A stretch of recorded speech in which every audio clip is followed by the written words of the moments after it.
एक समय की बात है, एक भाई बहन रहते थे। बहन का नियम था कि वह अपने भाई का चेहरा देखे ही खाना खाती थी। हर रोज वह सुबह उठती थी और जल्दी जल्दी सारा काम करके अपने भाई का मुंह देखने के लिए उसके घर जाती थी। एक दिन रास्ते में एक पीपल के नीचे गणेश जी की मूर्ति रखी थी। उसने भगवान के सामने हाथ जोड़कर कहा कि मेरे जैसा अमर सुहाग और मेरे जैसा अमर पीहर सबको दीजिए। यह कहकर वह आगे बढ़ जाती थी। जंगल के झाड़ियों के कांटे उसके पैरों में चुभा करते जाते थे।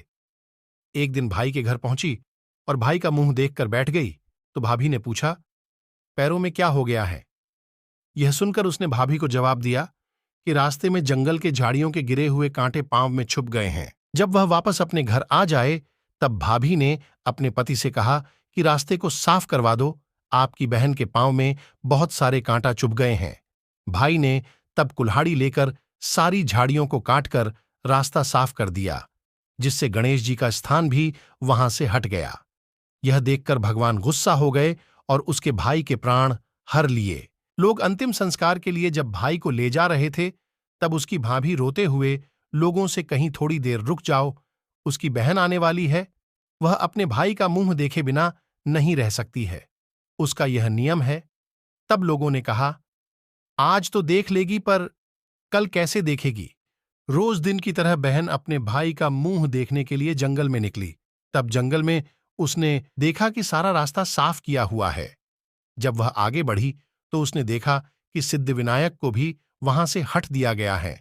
तब उसने जाने से पहले गणेश जी को एक अच्छे स्थान पर रखकर उन्हें स्थान दिया और हाथ जोड़कर बोली, भगवान, मेरे जैसा अमर सुहाग और मेरे जैसा अमर पीहर सबको देना, और फिर बोलकर आगे निकल गई। भगवान सोचने लगे, अगर इसकी नहीं सुनी तो हमें कौन मानेगा, हमें कौन पूजेगा?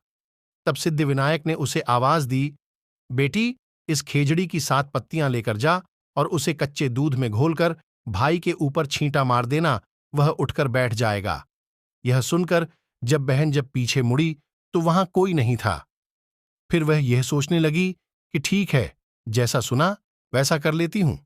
फिर वह 7 खेजड़ी की पत्तियां लेकर अपने भाई के घर पहुंची।